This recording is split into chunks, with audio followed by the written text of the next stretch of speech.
Welcome, everybody, to the Journeymen Lounge podcast.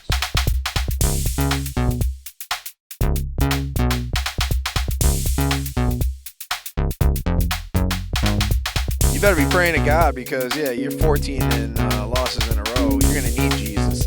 Am I wrong? I thought you were pretty wrong,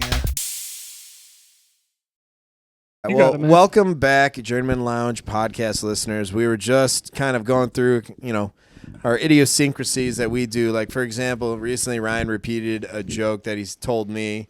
And I actually do that quite a bit, just in general. If I think something funny, like, oh, the rabbit's foot, I'd be like, ha, ha, ha, rabbit's foot. Like, I'll say the punchline one more time. And I know that doesn't eke my brother, but it's like one of those observations that he knows about me. I think it's part of natural conversation. A lot of people do that. But, the speech lesson that we have every episode, everybody likes to, let's say, expand their vocabulary. Ryan becomes thesaurus a fucking genius when it comes to anything movies. And it'd be disingenuous of me to not show off my vocabulary. Disingenuous. Love it. So the procrastinity of my audacity is before we get into the and there's Bobby on the end over there on Woj. Good intro. Episodes in. I'm Tom Tucker. I want to take a brief pit stop before we get to the album review. Sure. NBA playoffs, I'm going to say one thing. I'm going to pass it on to you guys. It's garbage. Hot, steaming garbage. Another blowout. Another superstar not playing well. And it's very frustrating to, be tuned into the game. And I'm like, I want this game to be close. This is game 5. This is do or die. And the Minnesota Timberwolves come out, they lay a shit. I'm going to assume the Knicks here probably going to take a shit on home court as well. Pacers might run them out of the building again. Series before were garbage too. I'm done with it. So I'm not going to bring it up again. If you guys wanted to, we're going to probably talk about I think that's a combination of your hatred for the guy who was voted MVP, right? Not at all. Not at all. Oh, yeah, this layered cake over here. For me, I'm just going to say it comes down to for me. You are in the playoffs. This shit should be close. It should be a game, at least 6 out of 7 games. And throughout each of the series, not each of the series, but majority of the series, there's been 30 to 40 point blowouts. There's been teams that come out looking like shit in fucking game 7s, game 6s. And it's like an effort thing to me. It's like these guys aren't ready to play for the playoffs. And it shows. I kind of agree with you. You're not wrong. I would say though, it's either we were talking about The Office, referencing The Office before. If you guys recall, when Will Ferrell was on there for a brief stint, and he went in with Andy to meet this guy, and he's like, "It's either gonna be the best decision you make or the worst thing. It's gonna be the smartest thing you ever did or the dumbest thing." The playoffs have either been like some amazing comebacks or buzzer beater type of thing, or 30-point blowouts. And even the comebacks and buzzer beaters are coming off of blown leads. So 20 points in the fourth quarter. I do understand what you were saying, and it would be nice if the games were more competitive more often, closer throughout. Let's say at least a 10-point within 10 points. I would gladly take 10 points as a. Okay, the game is somewhat close, but maybe team pulls away at the end or something like that. But the amount of times that I'm turning the game on, I'm watching it, and I go, okay, so I'm gonna go do something else because it's not close. And again, and you're not enjoying watching it. Well, that blows my mind. But I also pointed out. I'm sorry to cut you off, Bobby. But I also pointed out that the superstars aren't playing well. Anthony Edwards is literally a flip of a coin. Halliburton's playing well. Halliburton's been great. Brunson, again, flip of a coin. One game he has 38, the next he has 22. I think hasn't SGA mostly been good? SGA's been phenomenal. Besides the game they lost. Just the other teams, yes, they've showed up a little bit, but not what you would expect in the playoffs. I guess my thought to you would be, do you feel like their intensity and their ability to, contest, on defense, everyone's, are you not seeing that level of effort where it's playoff basketball or playoff anything, where I'm going to be out there, and if I'm out there, I'm 100%. I don't care if I, go into cardiac arrest, I'm going to at least give it everything that I got out there. I think OKC very much plays like that, but they're also a very good defensive team. Right. the problem more that I turn to is like, I'm not going to call out effort and go like, oh, these guys aren't playing hard, but you can clearly tell that it's a different mentality now. It's not, this is my life right now. Like, Right. You fucking beat me in game 7, I'm going to die. It's not like that. These guys come out real soft. Anthony, I just referenced the game last night, Minnesota. They came out. They got spanked. spanked. Down 17 in the first like 2.5 minutes, maybe like 3. That's and it's rough. just like, like your season is on the line and the intensity's not there. But just, I mean, again, the other part that irks me a lot, so the refs just they're just not calling fouls. They're letting the guys play, which is fine, but not when you don't do that all the time. Like, during the regular season, these guys are getting fucking hacked, or not hacked, but like touched. Okay, foul immediately, blah, blah, blah, blah, blah. Into the playoffs now, okay, we're not going to call anything. But then when you're not calling anything, they're missing fouls. They're missing blatant fouls. Guy throws a ball up, gets him in the fake, all arm, no call. Like, it's inconsistency, and it's just adding into the shit fire. Like, somebody already took a shit in the fire, and now it's just you smell it in the air. You're throwing like old Indian food out it already, or baby diapers. Also, we've talked about it. I'll mention too. Like what I've seen is just there's so many chucking of threes all the time. I know that's how like the NBA is now, and it's not fun to watch. It's just It's not basketball. Yeah, it's just like, okay, first guy down there, shoot a 3. Okay, then the guy gets the rebound, kick it back out. That first guy shoots a 3. Like, there's no ball movement. Nobody's cutting. Like, I mean, obviously there's a few plays sprinkled here and there, but for the most part, it's a lot of just 4 guys standing around the perimeter and maybe 1 guy by the free throw line or something, and then he'll no one's creating picks, no blocks, no one trying to move posts it into up the paint. anymore. Yeah. I mean, part of my favorite thing in basketball is post game. I love seeing the work of the post, passing, scoring. Like, I mean, fadeaways. the big man is no longer, Yeah. but I do still argue that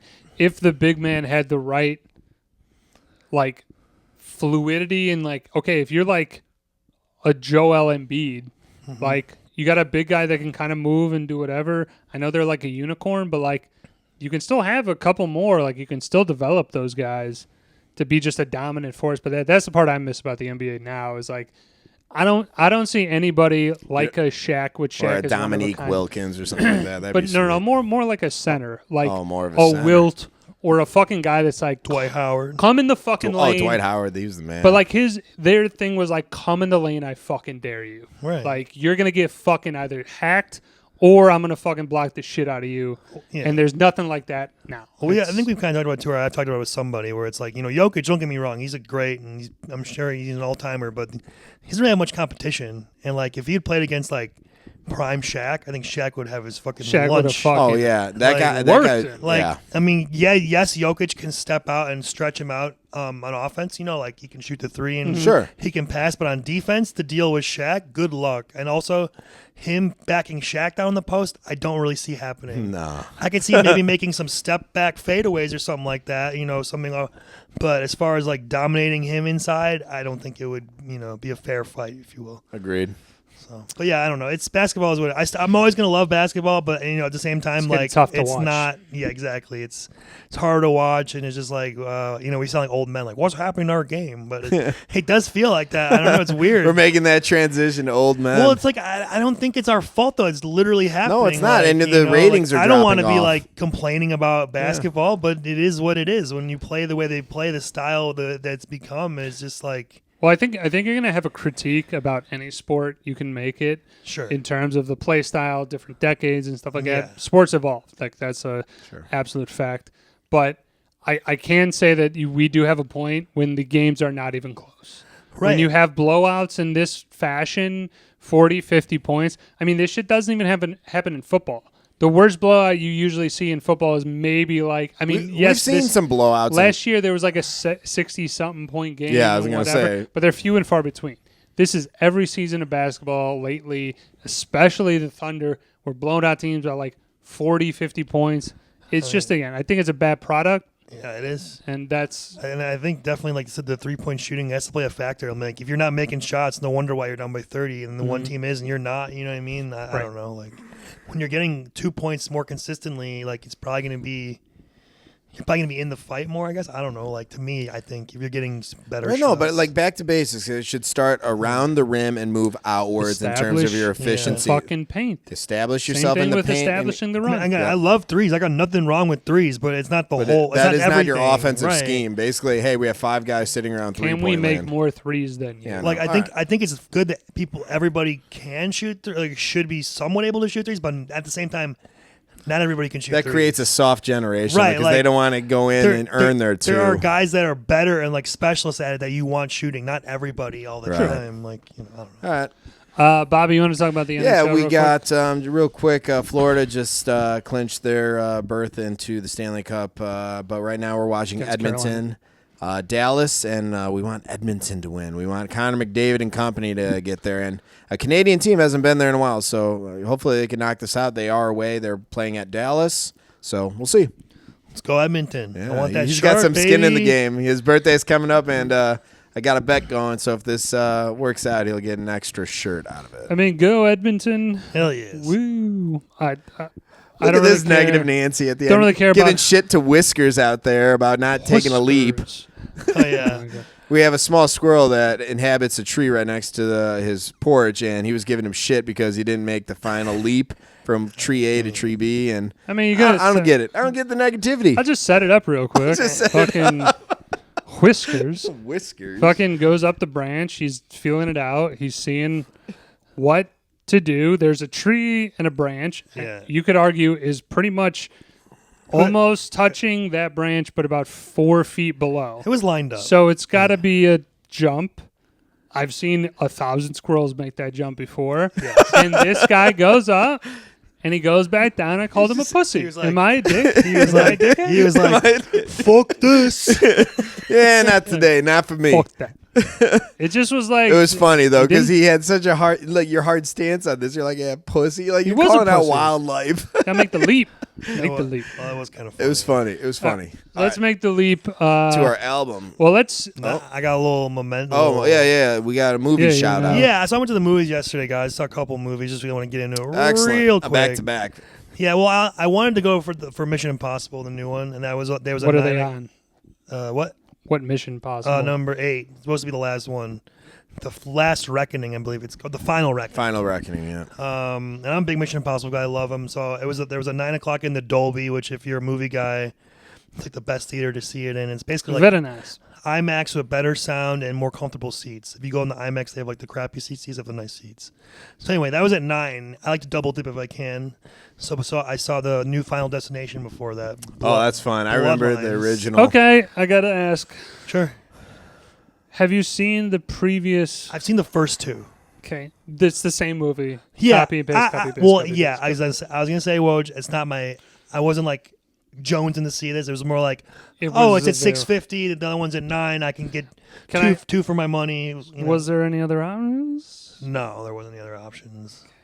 Hold on, I'll just say this: Final Destination. I guarantee for all of like us right here. Do you go behind logging trucks anymore? Fuck I don't. no. See, Absolutely not. like it instills a fear in you. You're like, nope, saw that already. Fuck that. I know. Anyway, with that movie, those movies, I know what I'm getting into. There's going to be like, obviously, people are going to die, and just like, is it going to be a cool death, or are the characters going to be any type of character, or is this going to be? I think just it's like, a more colorful way of doing in Sinister, essentially. So it was okay though. The problem was, if I can get real quick, is that these 2 asshole kids were sitting oh no. like, to my left, like we're Wojers basically, and they would not shut the fuck up. Hey, you are sounding like an old man. Hey, look, you're at a movie theater. What? Literally, like when I got there, it was like, and silence is golden. Don't look at your phone and don't talk. And they're fucking doing both the entire movie. The kid. Why don't you just move a few? Because I had a good seat, and, and there was people in the other seats. There was like a. There was Oh, it was a more filled yeah, out show. Yeah, it was okay, a smaller okay. theater. Really? Yeah, it was a smaller theater. Also, Really? I'm surprised I got some. no, it's made a lot of money. Well, horror makes a lot of money. I know you don't like it, but no. I know, he's terrified. No. Not that this is like my favorite or something. I'm just saying. Dude, the Final Destination movie fits in a specific lane of like. It's a thriller. To me, it's a movie that has horror elements and whatever. So like, it's a horror movie, but it's not extremely. It's not scary. It's not scary. It's more about it's the not gore. a jump. Yeah, There's it's some more about the foreboding. gore. I think that's the. And on top of it, it's a sequel, not a sequel, but like they follow the same thing. So like I don't have to really pay attention to the plot. It's about the set pieces for the kill, for the kill that they see happening, and then it's the following kills, the premonition. Thank you, and then there it is. The following kills that are going to happen. Like, are they cool? Or are they worth seeing? So that's the whole gimmick. I knew it going in. Anyway, these kids were not helping me, and they were like annoying me. I was like this close to going Costanza on them in the theater. Why didn't you? Who cares? Because eventually the movie got loud enough. Depends on when you do it in the movie. I couldn't hear them, and then also I didn't really. Again, if it was Mission Impossible, I'm definitely saying something. I'm not. But you're right. You didn't care about the movie, Yeah, so I was like, all all right, whatever. But like the kid had a fucking banana peel and a bag of chips. He's fucking First of all, now we got to talk about that. Now that's something worth talking about. a banana, which became a banana peel. Banana and a bag of chips, though. Yeah, a giant bag of Those kettle chips. Like those a don't huge go bag. together. Yeah, I don't know. There was Yeah, two that's of a them. weird combo. There was two of them. But then, like, are you sharing? You want some of my banana? That's fucking. Also, weird. if you're gonna talk during the movie, like fucking whisper, like so you can't hear. Not like, hey man, did you see the thing? Fuck, like shut the fuck. Dude, my dad used to do that, but I think he was just fucking with people. So I'm kind of bad. Sometimes he would just be like,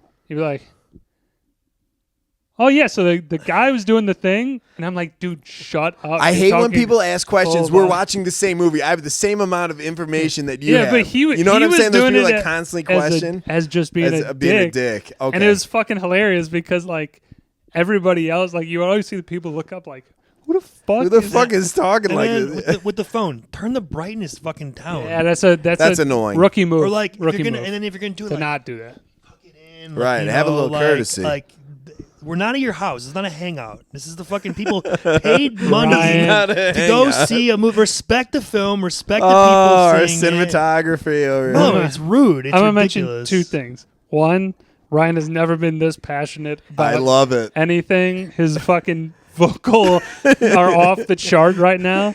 And two, I you like do it. you do sound like the Well, oldest man. I don't This care. isn't your goddamn home. You I'm better coming out of your fucking fucking Like, business. respect the Respect movie. the goddamn thing. There are times when you can like react to the movie and you can say like, "Oh shit," or like laugh, you know. But it's not. You're not having a conversation throughout. You're not checking your So Facebook. just general courtesy. Yeah, be respectful. When we were growing up, I mean, I don't know about you guys, but I didn't fuck around. I was like quiet and I watched don't the fuck fucking around. movie. Yeah, we don't fuck around, exactly. But anyway, back to the movie. It was okay. You know, it's not my thing. Like Woj just kind of was getting at.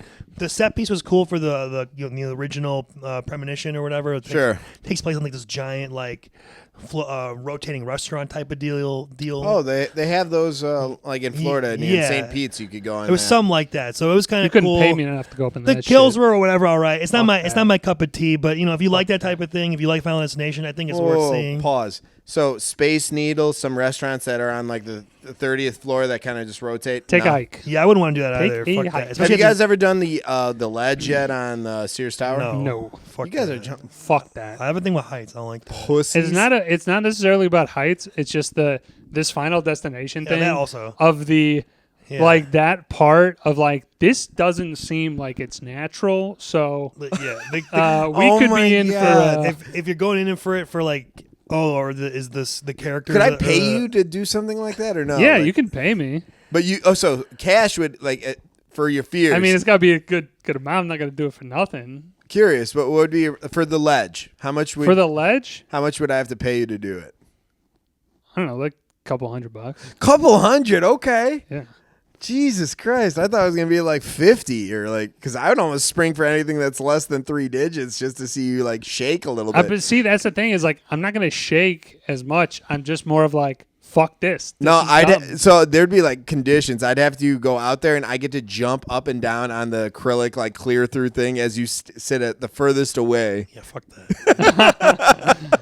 All right. So All right. anything It was all right, on yeah. Final Destination? Yeah, I was like, if you like that type of movie, maybe go check it out. It's kind of interesting the new plot device for that movie, like with how it relates to the. It's basically like one lady in the past stopped something, and all these people got to live, but now that. So it's like Butterfly Effect, but like that now movie they're, sucked. but then like that's tracking. That's Butterfly Effect's But- awesome. didn't- Like, Horrible movie. Shut your mouth. Yeah. No. No. Anyway, Put it on the fucking so like sandpaper. they're all their. I'm already 1-0. Cállate. Are all of their like people like their family like that wouldn't have happened are starting to die. Like so now this lady's family is gonna die basically because she lived and whatever. Get out of here. Is that like a Final Destination movie? Man, describing the movie. Why I you know- gotta be a dickhead? What the fuck? Everyone knows about these movies, man. That's like, all No, right. but So, it's anyways, Nightmare on Elm Street. They had this guy No, called but it's Freddy Krueger.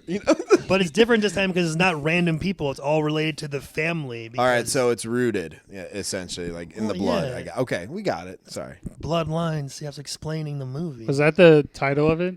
Yeah, Final Destination Bloodline. Bloodlines. Oh, See, man, if you who would've listen thought and shut that- the fuck up, maybe you know. Right? You know what else is free? Shutting the fuck. Anyway, so We'll that's- be back here in 2028 so, with Mission Final Destination 9. The new Mission Impossible in the Dolby. It's really cool to see. As far as like movies go, it's definitely better than most movies. As far as Mission Impossible movies go, it's I think one of the lesser ones. I'm a big fan of them. I would probably put it at second or third worst out of the 8. But that being said, they're all like good except for They're all good. except for number 2. 2 sucked. Good Other- action flicks. Other than 2, they're all pretty damn good. Like it's one of the honestly the best franchises. Thank think. you. I would say Agreed. it's a great. Why'd you say thank you and then agree? You idiot? But like I think for me, Thank you. the best are like I was thinking it, four, so he like agreed with me. 5 and 6. We like Fallout or Rogue Nation, and then like 4 is really good. Ghost Protocol, and those are probably the best. I think the last 2. Ghost Protocols. Though with the Reckonings was Dead Reckoning was part 1, and this is supposed to be part 2, I guess. I didn't like the whole. If you're aware of the movie, like the whole villain thing, there's like the villain is like an AI, like it becomes sentient, and It's been done before. It's been done better too, like Right. like T2 for example. But it's I don't know. I didn't like that, so to me, that kind of takes it down a little bit. And these are a little more. This one especially is a little more serious than the other ones because it's like supposed to be the last one. But there are cool parts in it, and it's cool stunts and set pieces, so it's definitely worth seeing. And they're actually doing everything. It's on a real set and shit most of the time. And I would definitely check it out if you like movies. So for sure. I definitely enjoy Mission Impossible movies just because the action is always so good. It's tough, and this is maybe what I was going to ask you, is like, do they try and keep the plot line connected? Like, obviously you have Ethan Hunt, but Yes. do they try and go back to like... Yes, they go back to the first one a lot. In this one, they reference things. There is a character from one of the past movies that pops up that I did not expect. Okay. They also reference the third one. Honestly, that's what makes this movie kind of long. Is the first hour is a lot of like recapping and referencing the old movies, like in case you haven't seen them or something. Well, they're There's, like, buttoning it quick- up. This is their last. Which I don't mind yet because it's like the last one probably, so it makes sense. But it does extend the movie. It's like 3-hour movie. It could probably be like 2:20 if you wanted to be or something. But if you like movies, if you like Mission Impossible, definitely check it out. But just I think that as far as like comparing them to the rest of them, I would be on the lower tier. But that being said, they're all pretty good except for number 2. So you can't really lose. Yeah, with 2. one. Yeah. 2's a swing and a miss. I would also probably say that they're probably going to reboot Mission Impossible within the next like I pray 10 they years. don't. I really. They're going to, Bobby. It's I mean, they Hollywood. always do everything, but They're going to. What is it Somebody- going to be? Ethan Hunt's like daughter that he It's never. going to be Timothy some Chalamet. Well, or hopefully- some bullshit. Chalamet. Well, I mean, honestly, it doesn't have to relate to Ethan Hunt. It could just be a new agent. Like they were originally That is before fine, going to be. It was yeah. going to be like Jeremy Renner. They thought like Tom Cruise was going to be done after Ghost Protocol, but then he just kept coming back. Dude, Ghost Protocol with Henry Cavill. I think Tom Cruise saw the checks and was like, That's "You're Fallout. gonna pay me That wasn't Fallout. 20 that was mil? Ghost Protocol. No, it was Bet. Fallout. how much? How much you want to bet? Well, we'll figure it out. $1. We'll figure it No, out. bet it, the stakes are made $20. now. No, I'll do a fin. I'll do a $5. $5, Fin. go. Fin. Henry Cavill's in Fallout. We will. All right, Ghost Ghost Protocol. Protocol is not in. All right. We will check it after the You're fucked. review and All break. right, yeah, that's fine. Okay, Let's move on so- to the album, though.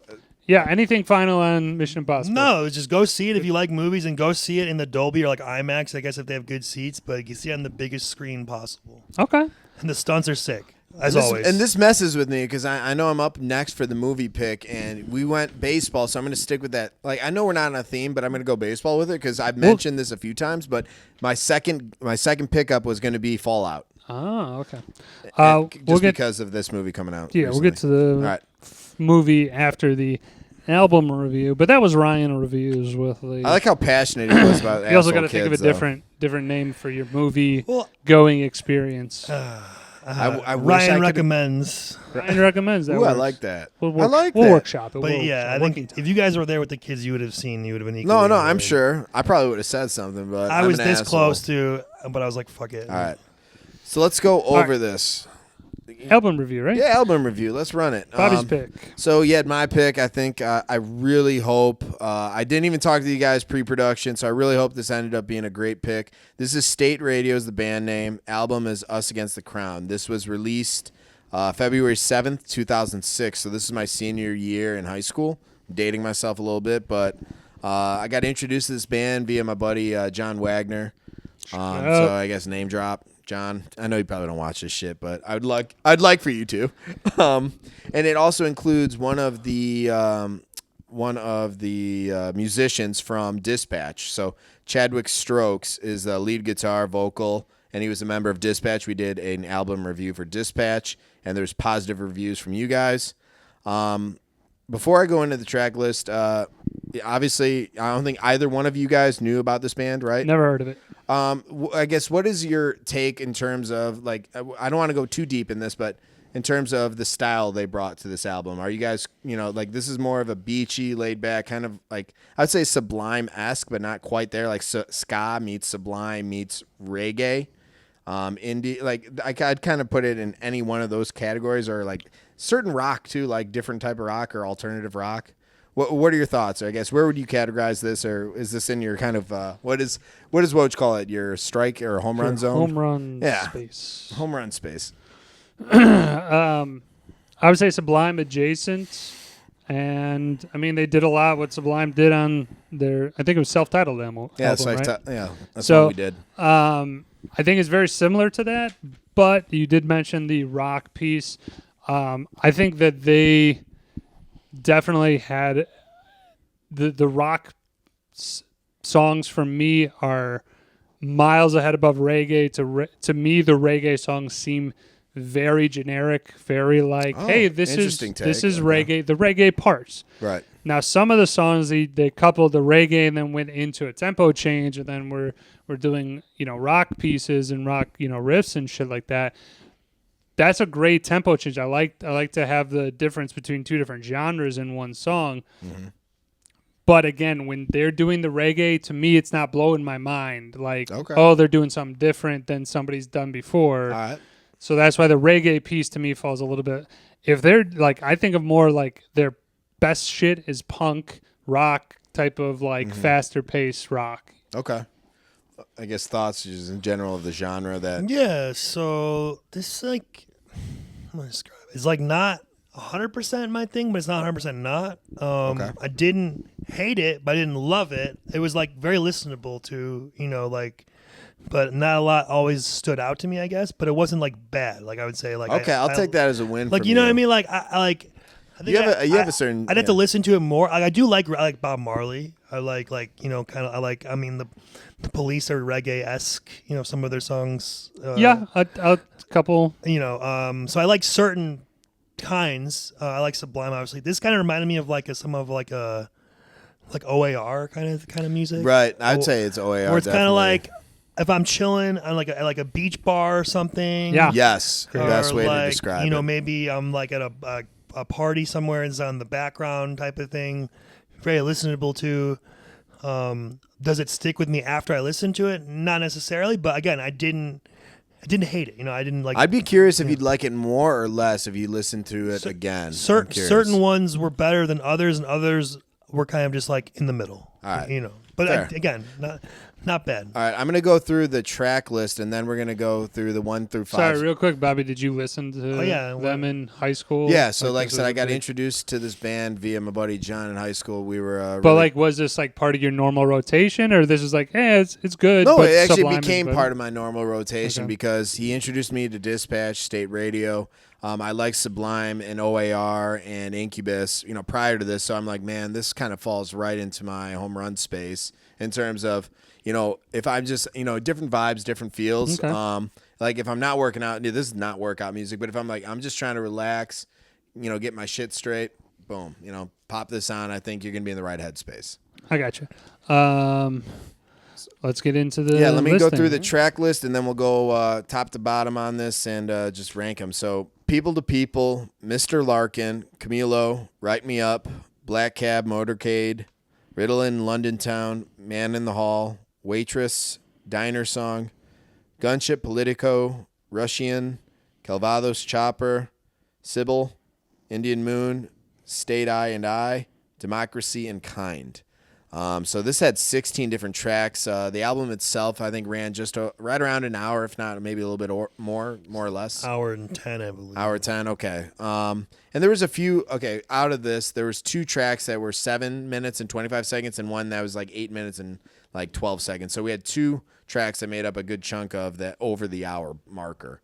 So let's go into this. People to People. I already have my little notes here. I'm going to talk first, and then I'm going to kick it over to you guys. Sounds good. I said crunchy electric guitar riff to start with reggae delivery. Solo goes hard towards the end of the track. 5 out of 5 banger for me. Nice. Whoa. Sure. Solid song, decent start.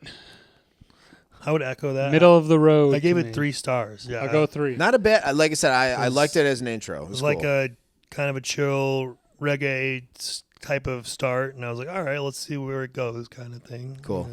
Mm-hmm. So it's not a bad taste in your mouth right out of the No, gate. That's good. No. So we had Mr. Larkin, drum intro, the tempo pickup, really enjoyed that, and it's telling a story of a man supporting his sick wife while living paycheck to paycheck, and the fade out with the instrumental distortion. I kind of enjoyed that. I give this one a 5 out of 5 for banger. Who's Mr. Larkin? Like Barry Larkin? Or is he talking? No, Mr. Yeah, Larkin. talking about Barry No, he's Larkin. obviously a boss of his at one point or something like that. He was working for. Okay, I didn't know that. I was like, who's this Mr. Larkin? I was So like, Mr. Larkin was his employer. I was like, is this like a Counting Crows, like Mr. Jones type of thing? Mr. Jones.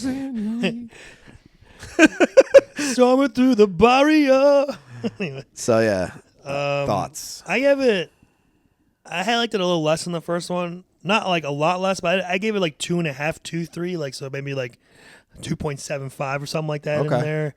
It was kind of a little different than the first song. Right, I kind of enjoyed that. It was that a little mix. like I don't know, a little like different sounding, a little slower kind of, but then picks up at times. I thought it was okay. Again, that's my thought. Woj.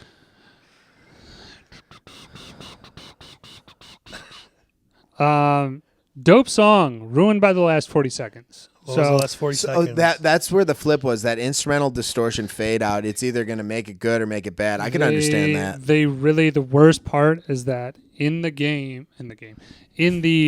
album, fucking game, bro. in the album, The game's a good one. they continuously use the distortion. A couple of songs they used it well, which to me is like But not here. you use it like a last maybe 10 seconds of a song, kind of, you know what I'm saying? There's like a fade out where it's like kind of building but into don't thing. drag it. 40 seconds of distortion again. It just gives me a fucking headache where I'm like, God damn, man, like you're ruining the song, because I thought the song to begin Itself, with, I was right. like, this is sick, man. This is a taste of what the band could be. Right. And then I was like, okay, I'm left kind of a bad taste in my mouth, but I still, despite the distortion, I still go 3.5, Okay. 4. You know what I'll say about this? I think given the opportunity, if they were touring and they were in Chicago, I think if you guys joined me and went to this show, I think you guys would enjoy the shit out of it. This is one of these bands that do better live. You know, they're incredible. I can see that. Next one was Camilo. In my notes on this, arrested for being kind of an independent objector for military service. The refrain and lyrics paint a picture. This is an anti-war message, as cultural play, but banger, 5 out of 5. I fucking love this one. Yeah, I enjoy this one. This might be this one or another one. I think is probably the best on the album. Catchy. Love the flow of the song and the great guitar and the drums at the end when there's there's no vocals. It's just kind of them jamming. I really enjoyed it. I gave it 4 stars. Hey, I'll take it. Yeah, this was a certified banger to me. This is Hell yeah. absolutely They got Woj on the banger. well-rounded song, I thought. Just again, I like the chorus a lot, which leads me to like the song Yeah. a lot. But yeah, absolute certified banger right there. I hope it ends up being on one of your like tracks when you guys are out there golfing or something like that, because I really think it's a It would good. it would definitely make it into the rotation for golf for sure. So this is a good 1-2 punch. The next one is Write Me Up. So like I said, this has low-key vibes and tells the story of his friend Manny, who's wheelchair bound. This band also, they're a huge supporter of special needs community, and the music video that is connected to this kind of like pulls at the heartstrings. So, I could really appreciate a band that, they really care about, obviously, their fans, but, they don't let, any type of, barrier for people to enjoy their music or, for people to just treat people like people, too. Very, it's positive, so I like that. And the song's fucking great. Mm-hmm. Yeah, I gave it 3.5 stars. Chill vibes. Mm-hmm. Good summer song, I put it. Hell yeah. Okay. That's it. All right, cool. Next one, Black Cab Motorcade. Oh, I heard. Write Me Up a certified banger. If I didn't Okay, say there it. it is. Certified I was like, banger. what was I was waiting on him, but he just looked back at me. I was like, all right. I'm sorry. I next thought we one. were talking about the No, other next one. before. So Sorry. Black Cab Motorcade, I wrote, feels like a Tony Hawk Pro Skater track. It seems like something that'd be very fitting into like, that game from PlayStation 2. I think the instrumentals go loco towards the end of the track. I called this great 4 out of 5, but I can understand if you guys fall in shy or, below that. I give it 3 stars. Yeah. Great drums, more up tempo and rock, less reggae and chill than the previous songs. That's my notes. Yeah. But certified banger, fucking sick. Like it's again, they went 3 songs in a row for me that was, and technically 4 as we're getting to But the you next one. But enjoyed them. I mean, right? they really hit the meat of the album to me out of the park. Like right as they got you into it in the second song. And then kind of just kept going up from there. So I like the progression so far of the album. All right. I hope this ends up being in your, in your queue eventually. Next one. Yeah, that's interesting too. That you think the next one's a banger too. This is Riddle in London Town. Now, this is, the lyrics of this is a historic female journey in the UK during Revolution. It has an anti-war message with more of a somber flow.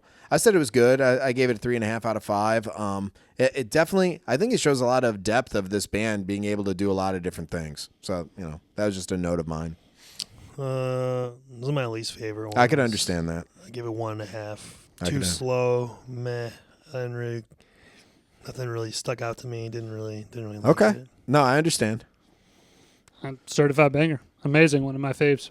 Like the drums in it. So Very cool. I dig it. I like the disparity here. This is good. core opinion. Now, here we go. Man in the Hall. The intro had fantasy themed, and it had a groovy tempo, but like I said, I think it was a bit repetitive in the strange lyrics that go along with it. I only gave it a 3 out of 5, but the instrumentals were good, and I kind of like the different, change things. This is my other favorite on the album. I gave it 4. Oh, excellent. All right.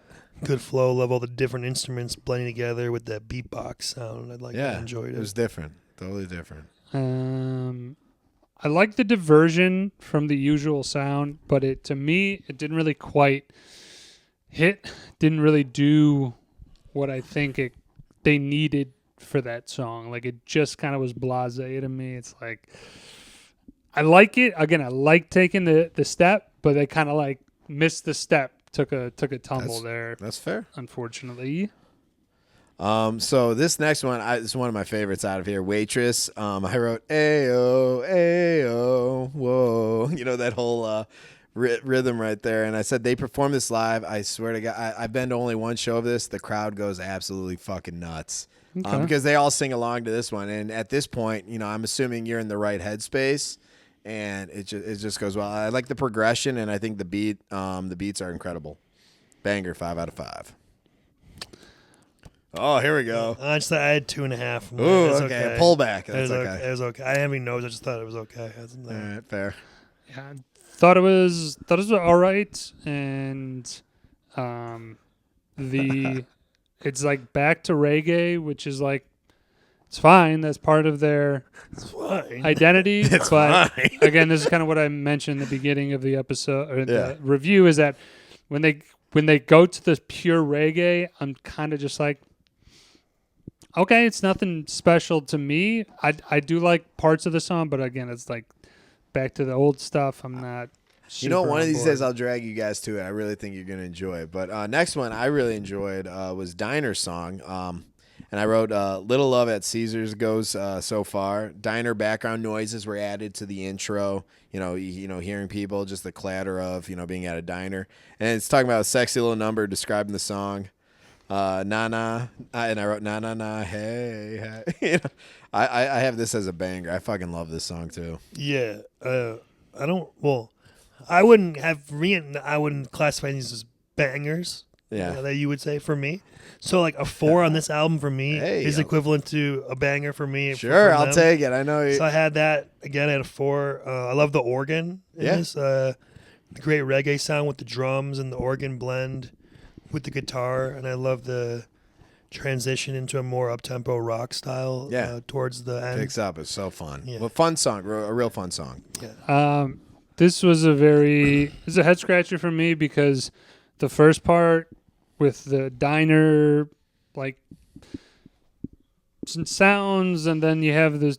What they did in the first half was kind of slower tempo, and then the second half of the song kicked ass. And I was just kind of like, chop the second half of that song, release it at 2 minute 30 song. That's your song right there. That's your song. Just Get rid of the that. first Get chunk. rid of that bullshit. And this may be a comment on the album in its entirety. Is that I'd say probably like 6 or 7 songs. I feel like they went too long. Like Okay, that's actually you one could of have chopped my off notes. maybe 20 seconds of a few songs. Definitely 40 from that one.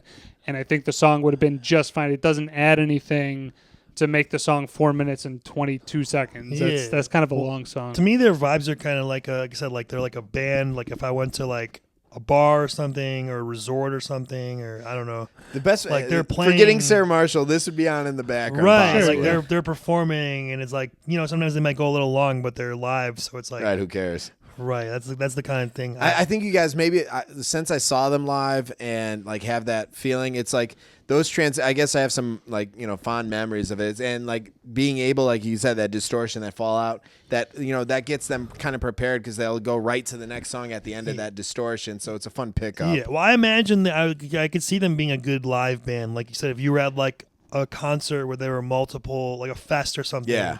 Like September Fest or I don't know, whatever, some fest, yeah. and there were multiple bands playing, and they were like one of the bands.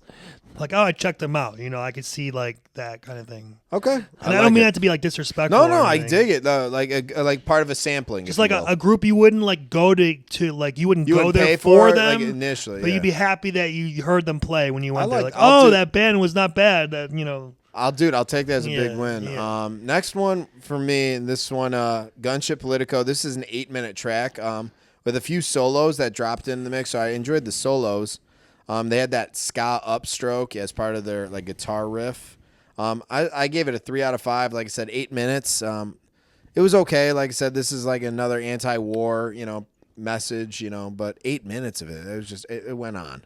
I'm not. I'm sorry. You got I like the chorus, but I agree with it going on too long. And to me, it's just kind of like, okay, it's middle of the road, 2 stars maybe. Right. 2.5. I'm not glad. For me, like kind of the rest of the album on is kind of like a meh to not good for me, except for one of them. Okay. I'm curious. I on gave that this one. one a 2. Okay. I just it was a little long, like you guys said, and not my cup of tea. I guess I'd say. So the next one, I'm wondering if that's it, because Russian, they have that oodle-lolly, golly, what a day, and like getting people involved. They stole that line from Robin Hood, which is fitting, with the anti, establishment, anti, whatever.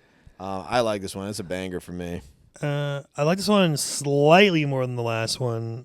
I gave this one a 2.5. Oh, tell me more. It's mostly slow until the end, then it picks up and it gets better at the end. But the beginning part, or most of the beginning, I didn't care for. You're like, whoa, G, like just give me the sugar, don't give me, the lead. Dallas just pulled their goalie.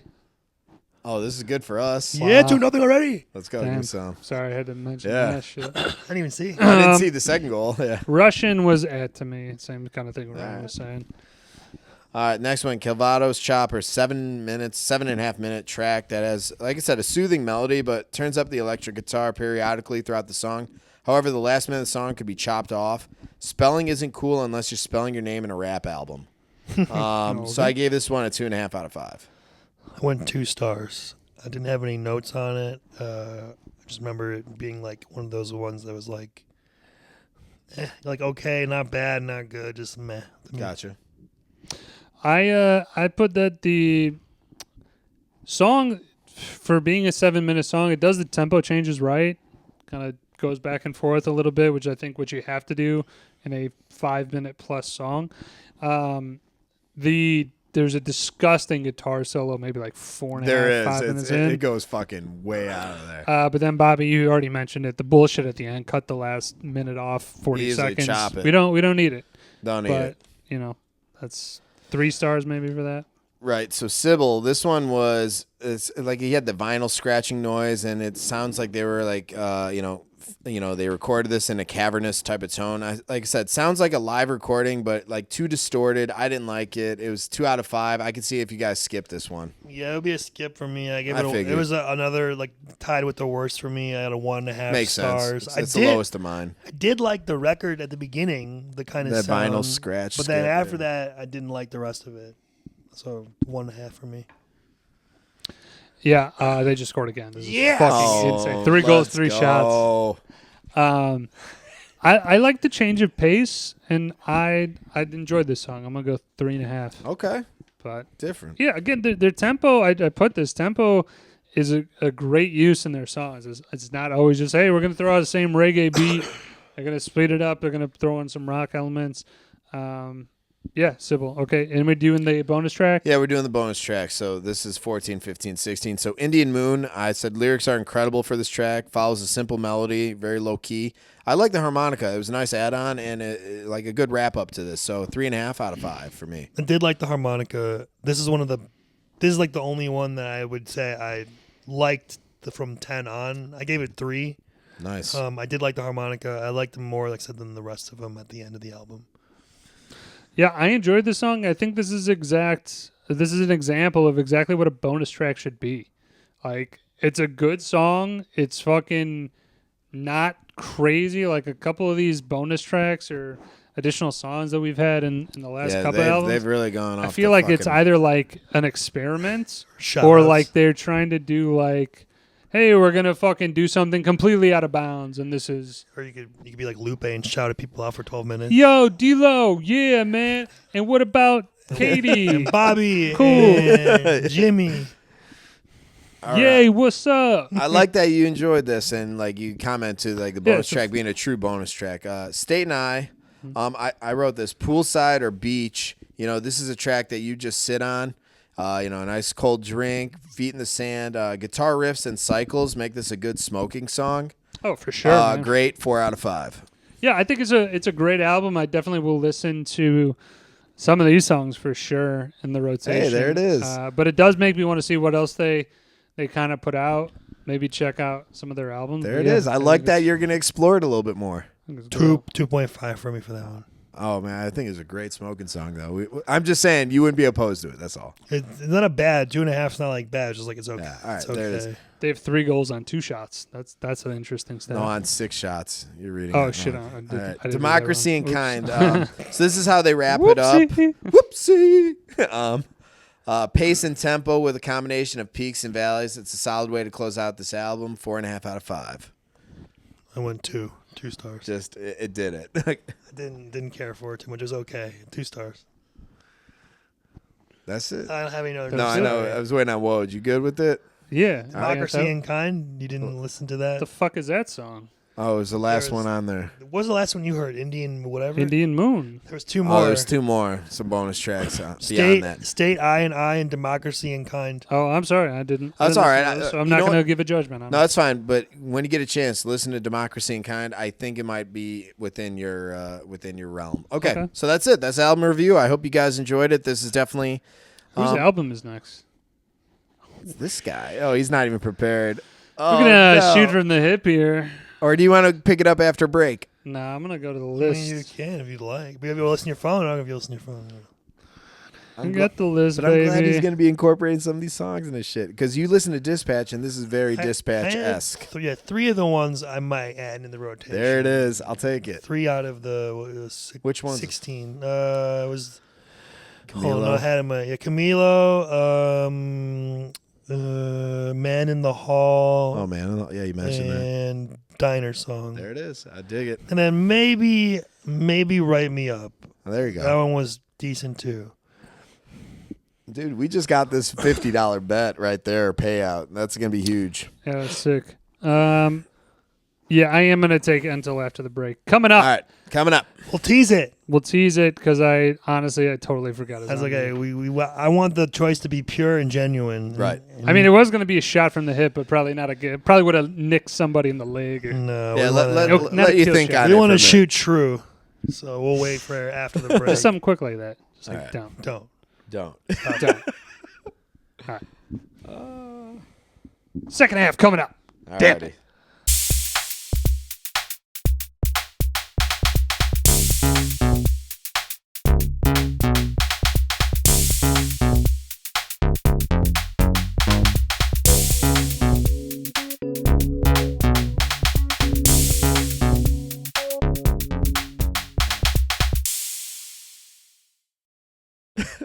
Welcome to the Journeymen Lounge podcast. I am one of your hosts for the second half of the glorious fucking movie review. This is a good one. Well, before that, Will, did you pick your album? Yeah, Yeah, album. so we'll do it. We're gonna go with Marvin Gaye. Let's get it on.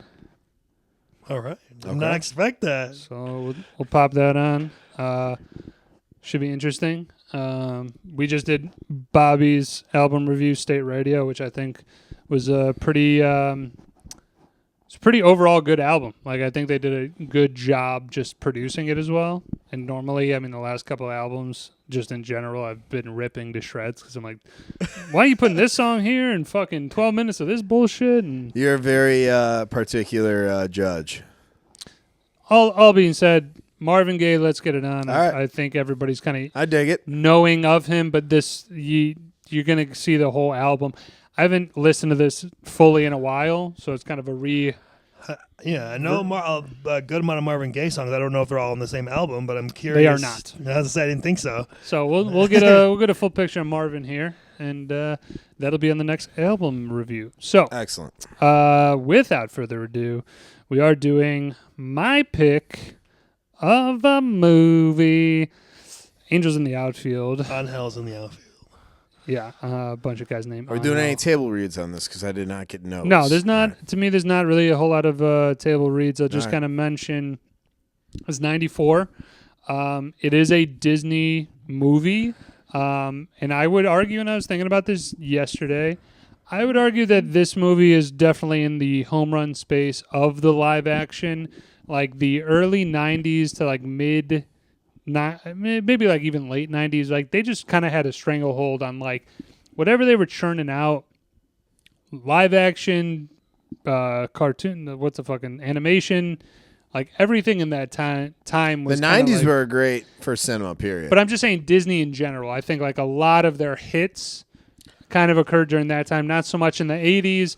well, they little bit did in the Mighty Ducks, a lot of sports hits from Disney, so Right. right in a row. Just a lot of live action that I think in general a lot of people either my age or even older like still recognize like, oh yeah, that was like the heyday of just them producing a shitload Is this of movies. Gordon Levitt's first or possible first movie? I think he was in the one with Brad Pitt before this. The River Runs Through It. Oh, maybe. Yeah. I think this is his first like lead. Like I Lead, think, okay. like where he's like the star More of the prominent movie or whatever. role, Yeah. And he's only in this movie? Born in '81. He's like 12 years old probably when they 94. filmed it. Well, they probably filmed it in like '93, so he's probably like 12 when they filmed it. I mean he's been doing stuff since '88, so this is not All his right. first thing by. Okay, well, I think for me, it's his first movie that I mean, recognize him in. well, But I again, we were right. Somebody said it's The his first lead, lead yeah. role. All right. He was He's been in a bunch of other shit. In A River Runs Through It, as I said, in Beethoven, a couple other ones, but Angels in the Outfield, you're like, oh, he's like the star. He is the kid. basically Right. of the movie. Sure.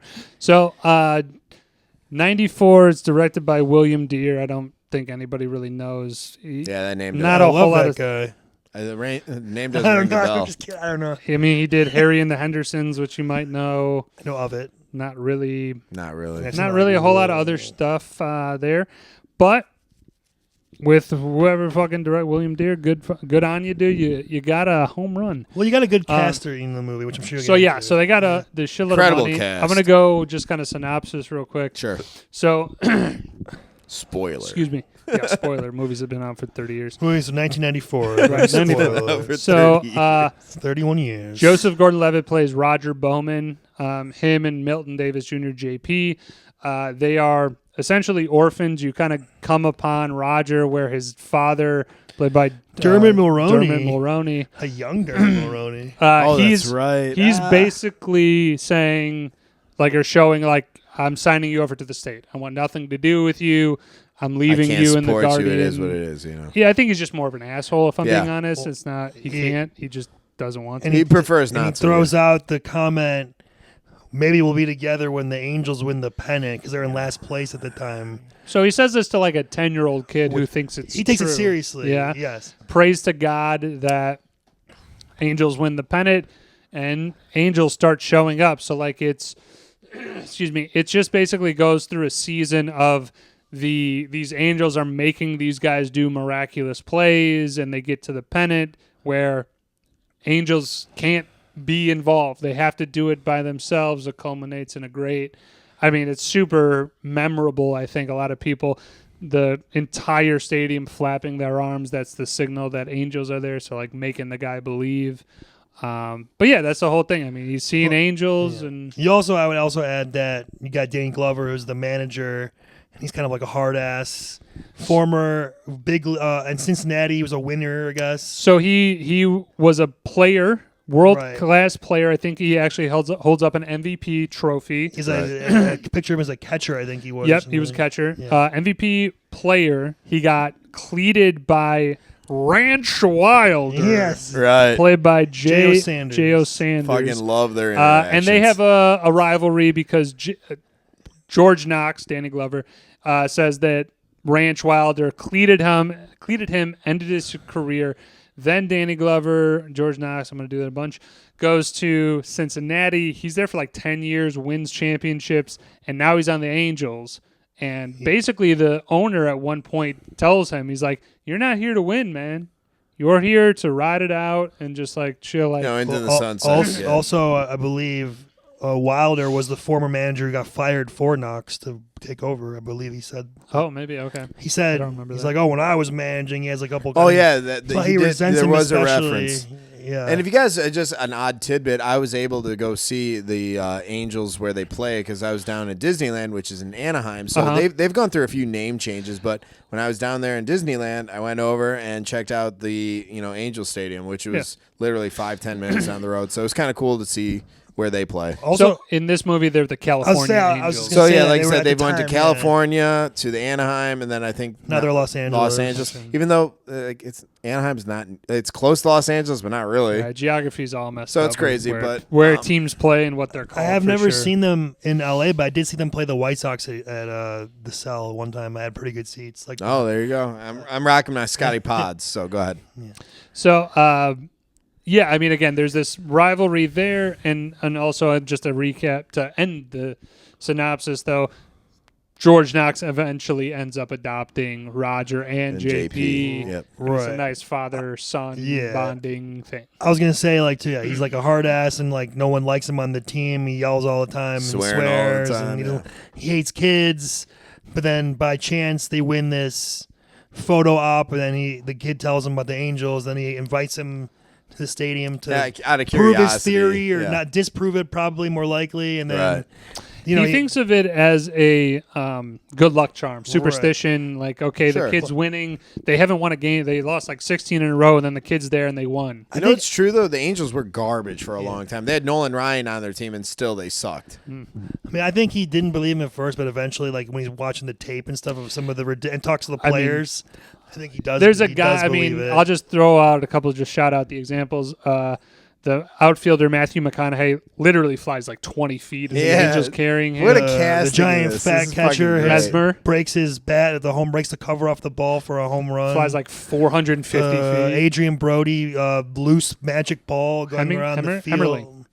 off a grounder, and he rounds the bases and scores. You got That's Mesmer right, as well. The angel pushes him. He slides literally like 90 feet. Of course, you got the guy reinvigorating Tony Danza's character. For the shoulder, Gives him the like, heat arm, on the yeah. one pitch, and then kind of gives him confidence, and he starts believing in himself. Actually pitching like he used to. He's like a former all-star, Yeah, all-star. 3-time whatever. And the one line I'll just go give ahead. quotes like, "He used to be Mel Clark." Like, Oof. Yeah, he used to yeah, be. he used to be. Like, that was a good line, I thought. That was a good line. Yeah, absolutely. All right, so let's get into your experience with the movie. Let's just run through it real quick. Sure. I mean, did you guys see I this? saw this when it assume came it's a out, and staple. I was young, but I saw this when it came out, and I love baseball. I grew up playing baseball, so this was definitely one of those movies I watched growing up too. Not so much on repeat, but often. Yeah, for me, I think I saw it a couple times. Like, I used to go to Casper, so like after school, like Sure. daycare, basically. You're part of that Casper, okay? Yeah, so like I think they would throw it on sometimes. So I've probably seen it maybe like a couple times. It's Sure. been like probably like 20 years since I saw it. Okay. It wasn't a staple for me ever. I didn't like dislike it, but more like not the- Rookie of the Year was my like kids Rookie baseball of the movie, Year. Okay, I can understand. or The Sandlot, or something like that. But like that being said, this is a good one. This one and like Little Big League, shit like that. Like I didn't really maybe appreciate it as much at the time, but like watching them back now, I do. I think they're still like right up there with those other ones. Yeah, I just on that point real quick. I don't really have a favorite of those, but like those 4 that you mentioned Yeah. right there, like those are the like nostalgic kid baseball movies that I go to. Now, if I'm going for, hey, I want to watch baseball, it's a little bit funnier. Yeah, Major League, and you had Bull Durham is a great Sure. movie, stuff like that. Yeah, So let's move on to scenes. Sure. I just had to mention, like, this is normally not like my favorite scene, but it's like it makes you kind of like. I like the realness of the movie. It's like, what a piece of shit Dermot Mulroney is like, because they show him kind of being like, all right, I'm gonna go. Like, he's trying to let the kid down easy by going like, I'm gonna go up north and then I'll have to figure it out or whatever. But he's saying, yo, I'm leaving. Then he's doing it in the court scene as well, where like He just pretty much bails. he on his fucking own starts kid. leaving and Roger starts crying. I'm like, Heartstrings. got me in the feels right there. Well, the Brenda Fricker, what was her? I forget what her name is in the movie. The Maggie. their caretaker. Love her. She was also in Home Alone 2. Yes, the pigeon lady. Mm-hmm. Also in Troy Married an Ex Murder. Too. yeah, she's in a bunch. Yeah, but anyway, she does make a good point about my bad guy. about even though that his dad is kind of scummy, obviously, or whatever, but at least he's giving him a chance for someone else to appreciate him and adopt him, which thankfully does. It's a Disney movie, so thankfully it does happen. Could you imagine At if the it just end- didn't? Well, you know what? I watching this movie, like, I haven't seen it, and like, I didn't remember all of it. I know, obviously, this other movie came out after, but it was giving me serious, like Mike vibes.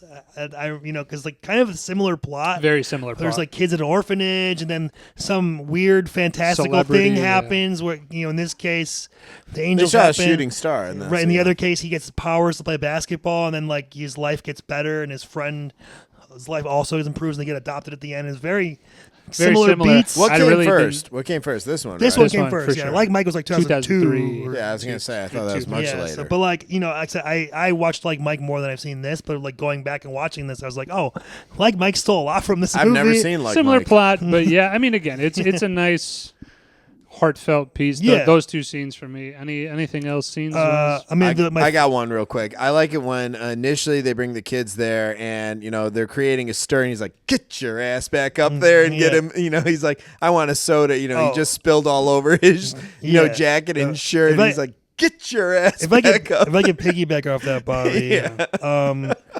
that whole That made me character, laugh David so hard. Montigny, Oh, my God. getting the boys the snacks and the mustard squirts on his blazer, and then he's supposed to Coke on him, and Yeah. then he sits in the nachos, and then Nacho book. throughout the rest of the games, the one game he's a poncho on, and then he has like a beekeeper's outfit, and then he has like It's progressive, and he also yeah. like becomes more of a fan of the team. He's like starting to deck himself out. And Yeah, stuff, a little but bit of a. anytime they need a private moment to talk about the Angels for some reason, He's they gotta just send couldn't him talk away. right there. But Yeah. he send him away. Yeah, it's a good gag. throughout- I love it's it. Taylor Negron. That's the Yes. actor. He's fucking great. He's in a He's bunch of stuff. fantastic. The punch out scene when he's doing the live interview. That was a good one with J.O. Sanders interviewing him. Yeah.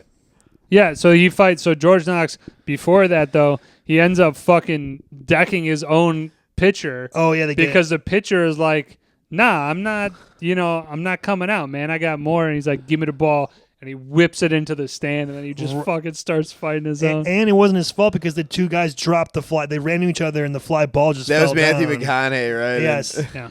And the other guys. We didn't even talk about the cast. The And cast is fucking Well, great. we're gonna But keep we'll our get favorite to it. scenes But first. the scenes are Also, great. him like Woj, like right after that, in the dugout, all the players don't give a shit, and he flips the table with all the food Yeah. or whatever.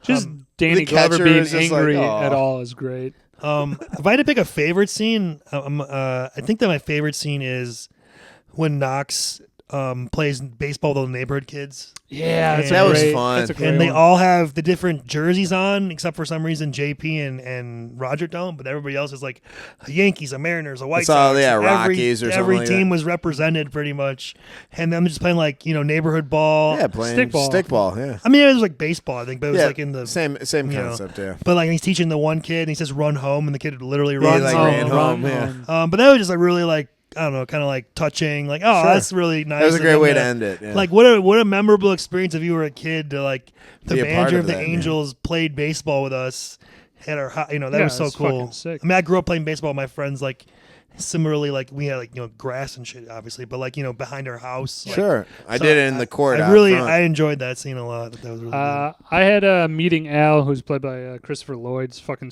the head angel, Christopher Lloyd. and he's just fucking. He plays such a good eccentric type of character. He's great in Yeah. a lot of shit. Any angel scenes, obviously, those are crazy when they're just improving the play, basically. Right, and they lift him up. Maybe McConaughey, like you said, the sliding. Then we mentioned the previous ones, but yeah, anything with the Angels is good to see. I wish I kind of had honestly a little bit more game stuff, and also more, maybe more like stuff with the players, like locker room stuff, or just kind of shenanigans. Like I love the one scene where they're the locker room. Yeah, go ahead. they're on the bench, and Roger tells Knox maybe you shouldn't swear so much, and then he has I have the line here. He's like, let's keep the profanity down. And they're like, huh?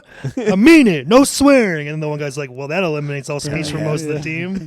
Like, I thought that was funny. Like, they didn't get enough kind of moments of, like, From the cast. interacting. Like, it was mostly, like, Roger, JP, and Danny Glover, which is not bad. But, like, as opposed to, like, Major League, where, I feel like all You'd the like to have a little players bit more banter. kind of get a smattering of dialogue. You know, one last scene I want to mention. I think this kind of sets it up too. Obviously, from they were sitting outside on the tree watching, and I think this was actually filmed on location. Oh yeah, that was like the first one. So, first like scenes. I said, and even the area around it, everything about it, like around Anaheim, everything looks like perfect. And I just like that idea of that they're sitting up in the tree, listening to the Scamming radio, the game, yeah. and just being a part of it. So, like, I wish we had more of that going on. Be like, hey, security guy, what are you gonna do? Make me? Yeah, motherfucker? come out here, bitch. What Yeah, I the fuck? know. It's not my fault. This If trees I are- was a security guard, I wouldn't give a shit. Cut- I'd be like, cut- all right, kids, no worries. Just be safe. cut that shit down if you don't want me to fucking be up here. No, but it kind of gave me that like nostalgia of like that used to be like baseball used not to be like, hey, I want to be in like the bleachers. Well, that's gonna be $85 a ticket to bring your family is gonna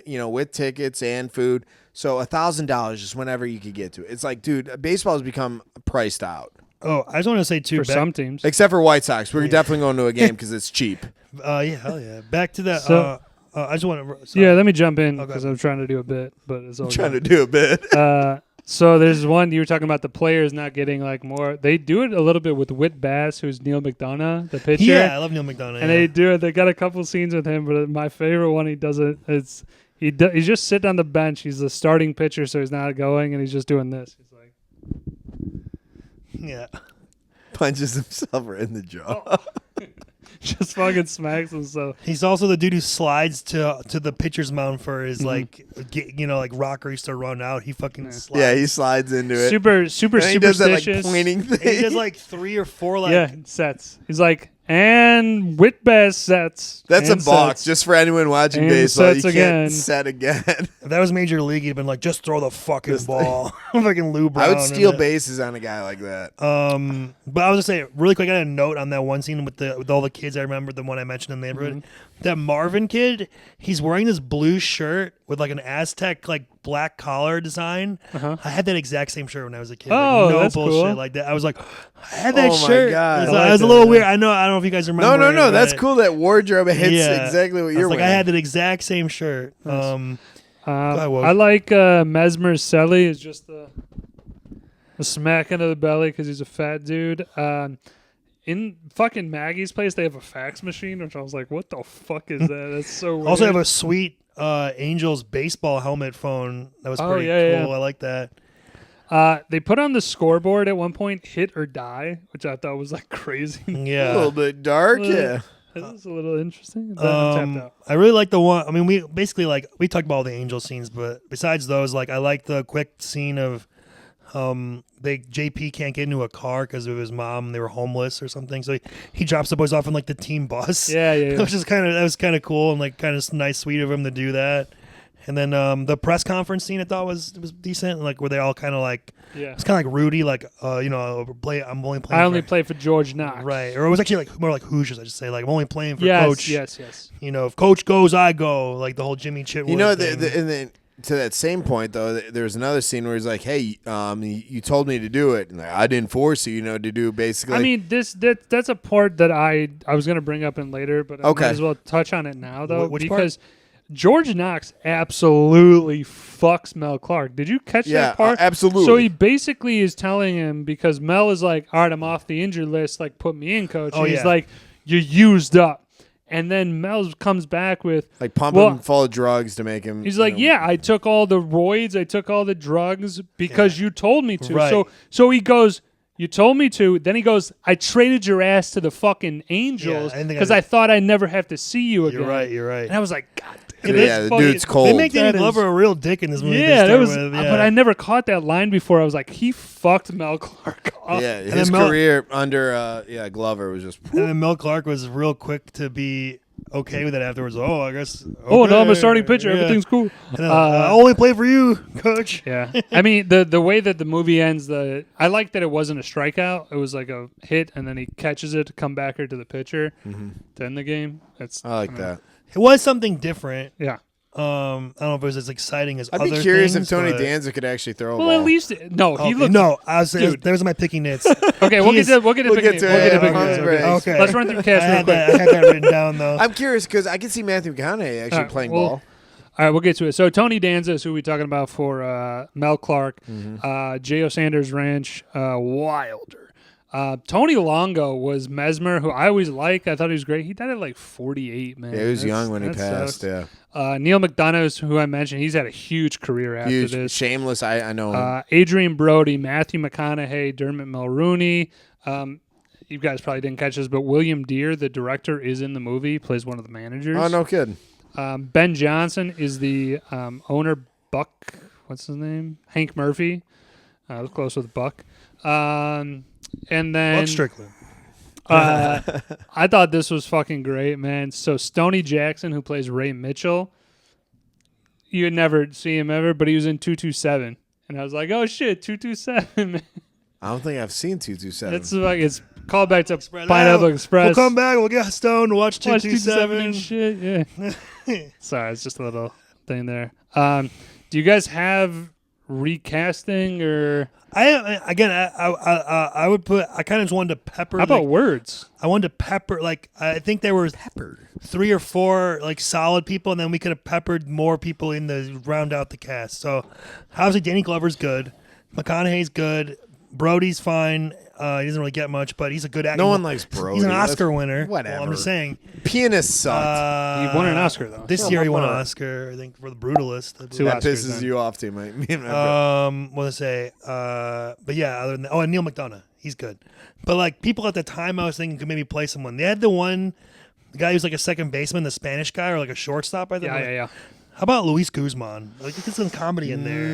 I It's don't just a know. little comedy. Well, you'd have to put Guzman at first base because Okay. even back in He the doesn't 90s, even look that he's still athletic. a little stocky. But this is think about it, this is 1994. This is Still. young Guzman. He's a stockier. He's a stockier guy, but I get what you're saying. Put him at first base. He's like, more comedic. It's a kids movie. We want a little comedy in it. I agree. I'm not going for his baseball acumen. I'm going for more of the. I'm just saying you can't play him at second base. Was my only negative on that. I'm surprised this guy wasn't in it because he was in a bunch of movies back then. Leon, the guy who's in like Cool Runnings, like the David Ruffin and Temptations. The guy who's in Leon. Derice from Cool Runnings, the main guy. Oh, okay. Like he could have been a player, like an outfielder I can or see something. that. Yeah, definitely. He's an actor of the time where he was in a bunch of these movies. Oh, I'm sorry. His name is Leon. Yeah. I mean, we could definitely fit in like if we wanted like a young Jamie Foxx in here. He's an athlete. He was in Any Given Sunday. Man.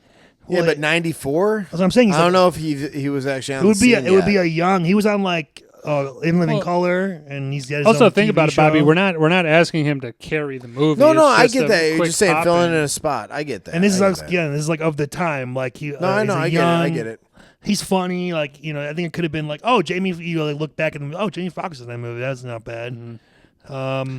What about like Jason London, Pink from Dazed and Confused? He's the quarterback in Dazed and Confused. He could play some type of pitcher maybe got or a something, pitcher. or I don't know, whatever. Like, he might have been too old, but I like your guy. We're just trying to get your guy Delroy Lindo in this movie somehow. Fuck yeah, man. Maybe like Maybe like the veteran DH or something. I'm not gonna lie. There is a black guy in this movie. Right, the plays first base. That's what I'm baseman. saying. Maybe Delroy Lindo plays him I would instead. just say just swap him out. I would love also the same token, like if we're not going with that, if we're going with a funnier, maybe like guy to play first, Sinbad. Let's sneak Sinbad in there. I don't know if he's athletic or whatever. He's tall. I know that. I don't know. Again, Well, I think he doesn't have to be the they greatest. don't. This movie's not meant for its baseball. True, playing. but I'm saying No. all the guys that you mentioned there, like you could just put them in and they'd still be good, like enough because the Angels are meant to be shitty. Yeah. So you can be like, oh yeah, they got fucking Sinbad, a first baseman who can't move. I mean, definitely Possible. He's a basketball guy, but why not for baseball? Let's get Woody Harrelson in there somewhere. He could be something. Woody I don't know. Harrelson's an athlete. He could definitely Right, do like that. again, this is just to round out. Like if we have like a solid 9, 10 guys in there. I'd be curious, and I don't have any name in particular, but would it be interesting, especially on some of the not cutscenes, but a real manager from the MLB as one of the because the Angels were opposing fighting, ones? Yeah, fighting themselves, and they were just Yeah. like. Imagine that if you have like a real MLB Cameo, manager, yeah, that'd be cool. cameo. That would be just like, you know what? Just let them have at it.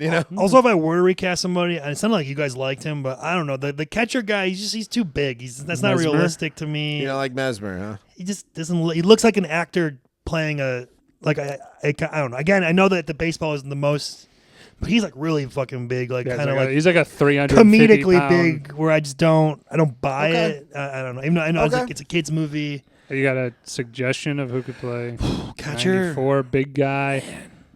I mean, It'd be obviously, kind of fun. Chris Farley. I was thinking the exact Chris same Farley, thing. but it's kind of the same problem. Is that he's like He's a really too big large guy? at that point. I would say maybe like I wish I had a good answer. for you go that. like I mean, I just said Woody Harrelson. He'd be a thinner guy, but like he could be a guy who like talks trash to the guy. I could see. What about at the plate, Putty from Seinfeld? Putty? Maybe I don't know. In 94, I yeah, think- I could see it. It's not terrible. see it. I could see. He it. has athletic build. He's not too large. I could see it. Yeah, I mean, we need someone who's like going to be Warburton chatting or up the whatever. batters and like Yeah, you need fucking with them kind of charisma. thing. Like Right, I get it. Okay. that's what I'm trying to think of, like someone like that.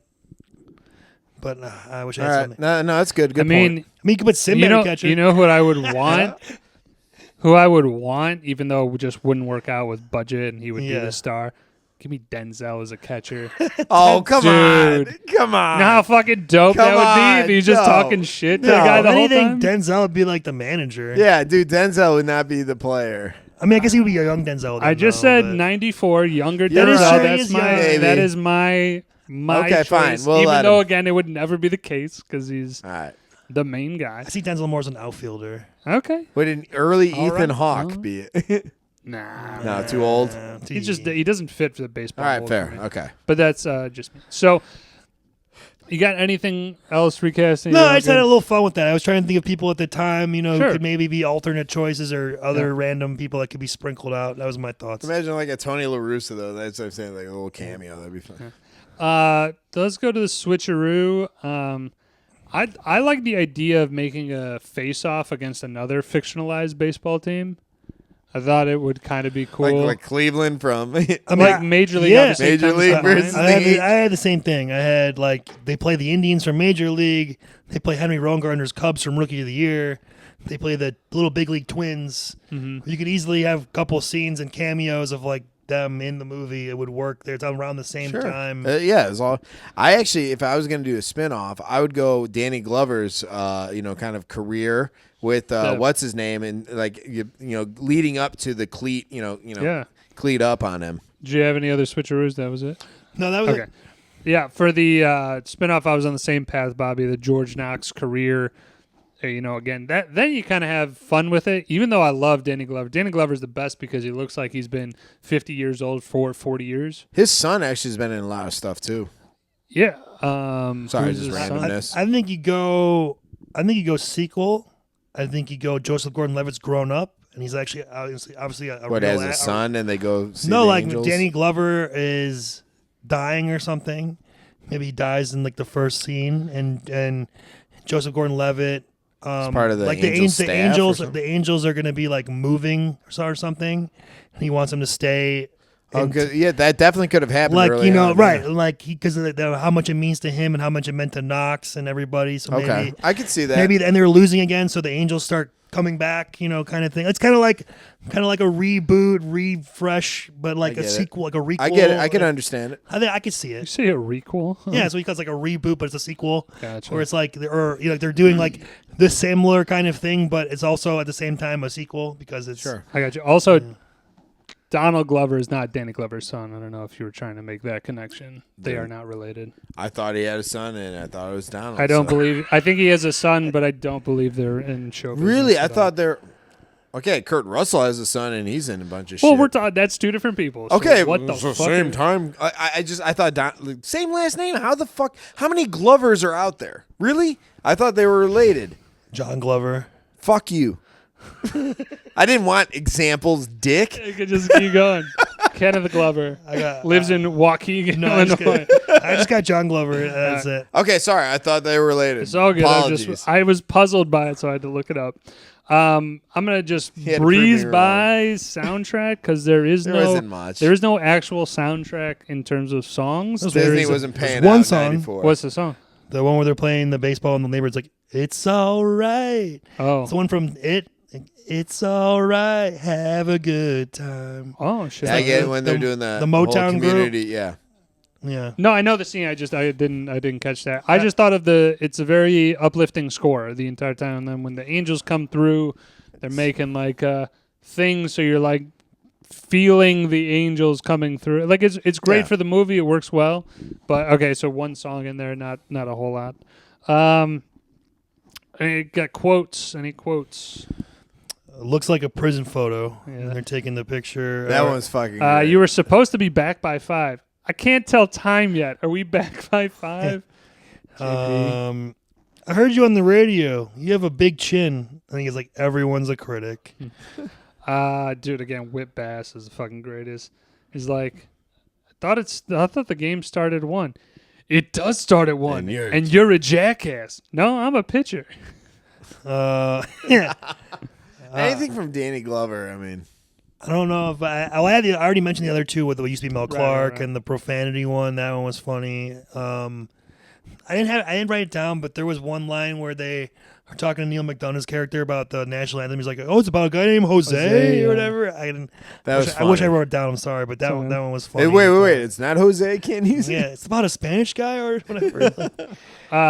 When Roger is praying to the God, and he's like, don't know if you're a man or a woman, and then he ends it, he goes, amen. Woman too. Or woman. Yeah. Woman, That was funny, yeah. I mean, Christopher Lloyd coming in, just call me Al, because he has the AL for the American League there.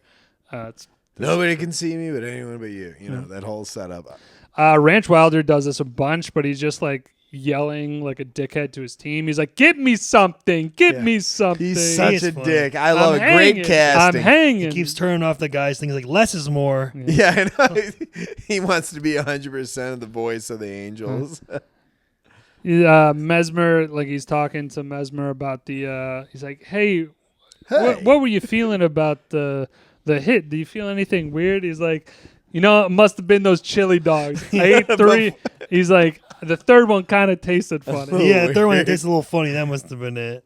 Yeah. Where are the nachos? As David sits in it. Oh my god. Then he sits in and he goes, I'm saving them for later. Yeah. Nacho butt. Oh yeah, one more. Wait, hold on. It was fuck. Coffee? Yeah, it's the coffee. Yes. He's like, get us some coffee. He's like, you drink coffee? He's like, yeah. How do you take it? In a cup. I love this movie. It's so Dude, good. I love the heckling. He's just hairy guy in it. But he goes when they put Adrian Brody to pinch hit, who's literally the worst hitter on the team for the best. Guy's like, Emmeling for Mitchell? Go back to Cincinnati.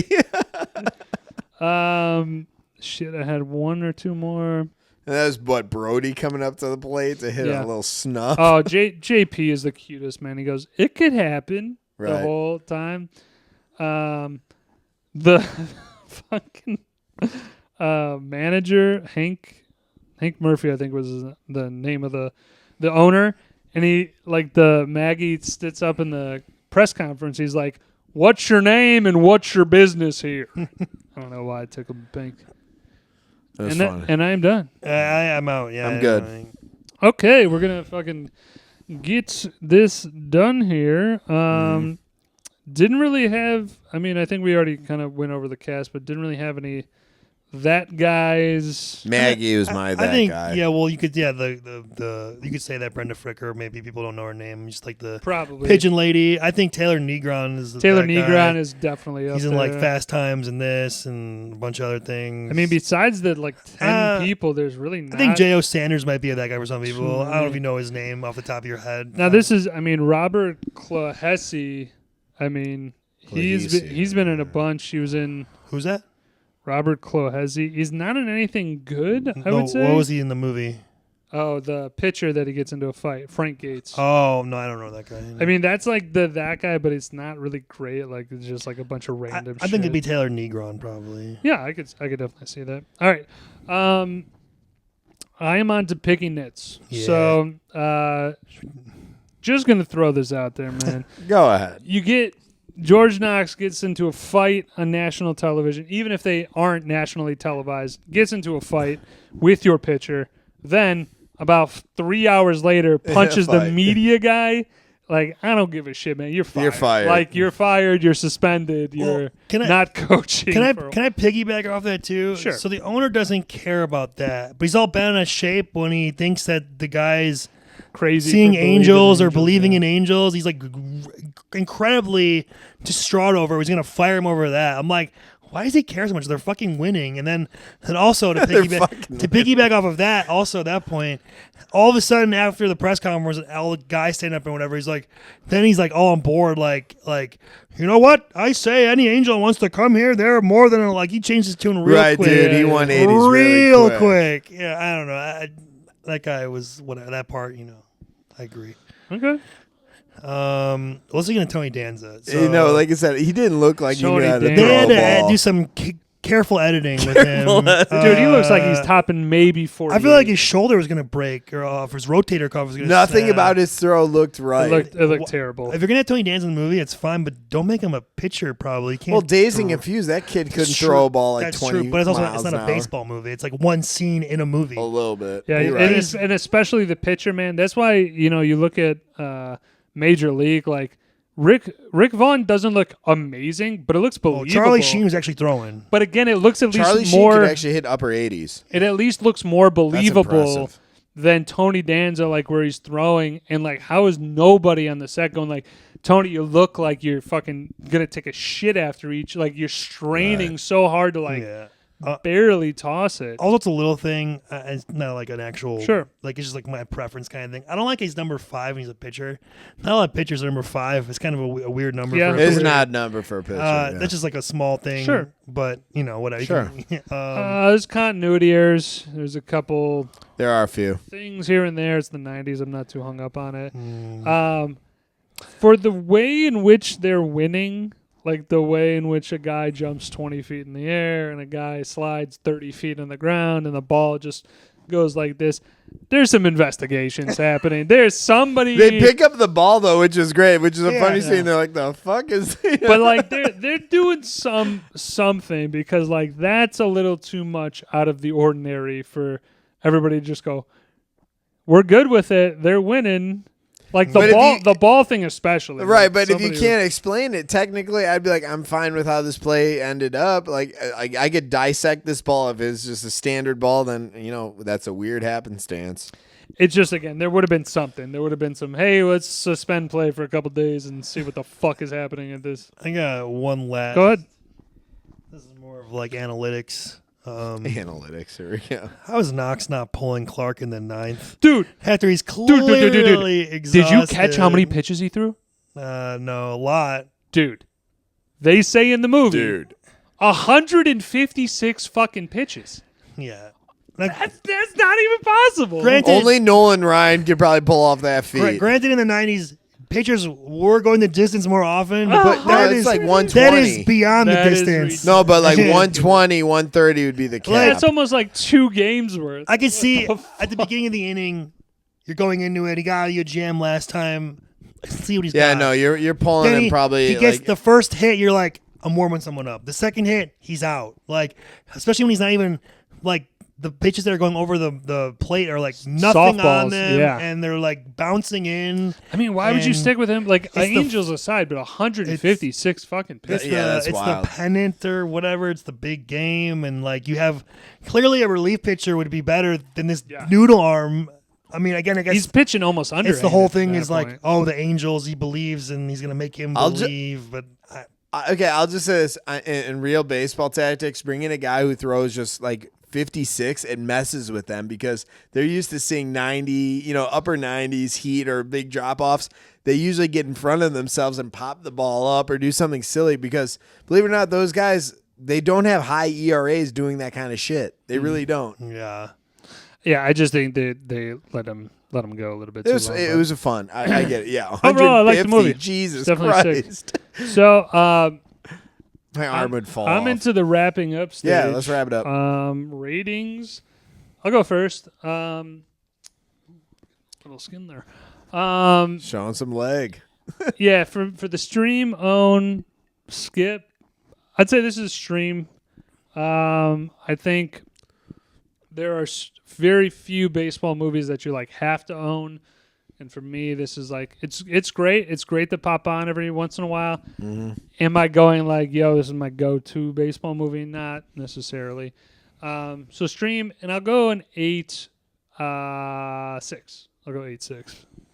nice. Yeah, I'm gonna go stream. It's a very watchable movie. I always am a sucker for sports movies, especially ones that we grew up like 90s stuff like that. I'm gonna go 8-2. Okay.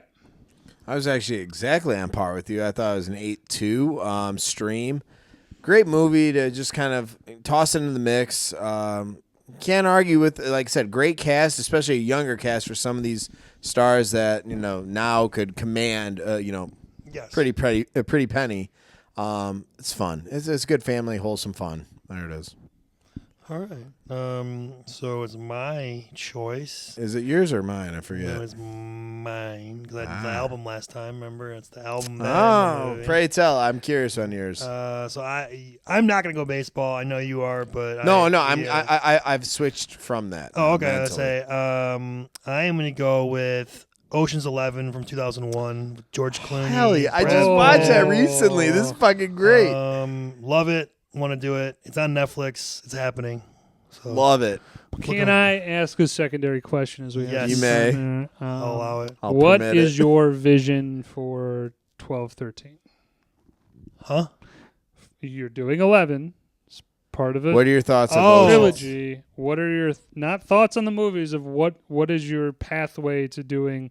Are you saying I just want to do 11? I'm only an 11 guy. and then fuck 12 and 13. I'm with him. I don't really like 12 that much. 13 I like more than a 12, but Yes. not anywhere near 11. I don't have any plans of doing the other two. If you want to, you're more than welcome to. I just love Okay. 11. I like to finish up the trilogy because it's a good trilogy. That's fair. And then they try and do a fucking reboot. Well, and bullshit. we can always go back to it whenever. We gotta get the first one out of the way. I wanted to gauge where you were at in terms of like if you're like, oh, this is a great trilogy, I want to be doing those. I know I dig it. I know it's a trilogy, but for me, the only one that counts is the first one. For me, You better be typing up a shit ton. There's a lot of dialogue that could be happening in this one. We're gonna have some table reads. I think there's definitely a lot of table I'll reads. make it Well, we're happen. also having 11 characters as main characters. That's going to be. Now, am I the Brad Pitt in this situation among us three? Definitely. I'm also the George Clooney. You're more Carl Reiner. I'll give Bobby a little bit more props. I would go. You're gonna give me Carl. or you're Yen. I'd go. Not that small. I wish. Who's Bernie Mac's character? Oh, I don't remember his name. But, he has two different Stan, names. isn't it? Stan, yeah. Yeah, we'll get to it. No, Stan's his character from Mr. 3000. Yes, it is. Which is a great movie, by the way. Another baseball movie. I don't remember his name. So, like, am I Matt Damon, Ben? I think you're looking like Matt Damon. No, Matt Damon, George Clooney, Brad Pitt. That falls to Robert Lawnhard in this set now. You're more of the brothers that kind of like fight Frank each Kenton. other. You're the biker that beats up And you're George more Clooney. of the IT dude who Called you the biker. That's great. or the old owner or the old Jewish dude. He's funny Or as you hell. could be Ross and Rachel's dad. What's his name? Elliot Gould. or Elliot whatever. Gould. Yeah. Elliot Gould. Oh. Who's he playing? Ruben. You're the financier. Yeah, he plays Ruben. I like Ruben though. Ruben's The fucking old guys in hilarious. that, Ruben and Carl Reiner. Carl Reiner's fucking so Fucking great. I'm excited for this. Yeah, one. it's a This is great pick. So we're gonna do that. We got Marvin Gaye. Let's get it on as the album review. So Let's get it on. let's get it on. All right, man. That's how we end it. Bobby, we didn't mention it, but Bobby's got a prop. Got right my there. A2000. I gotta still break it in. It's not broken in at all. It's not broken in at all. But I picked this up right. I was still playing. You were part of that. Like we had a wood bat league baseball. With I my was brother. part of the Joe. Yeah, stands. you were just getting drunk, and we kind of got drunk on the bench I too. don't think I got drunk, but there was alcohol involved. Like No, I'm it was just like saying- a beer league. I would say for you guys. it was a barely, but we did well enough, and we had Bronson on too. He was a great pitcher. Blake, he was on good asset to the team. So yeah, it was a fun time. But I didn't break this in as much as I'd like I to. could never drink and play baseball. Really, dude, that's a I great used to get combo. stoned to play basketball and softball, but I couldn't drink. No, but I was actually good at a sport, not just kind of playing around in the park. But all right, I was good. I am good.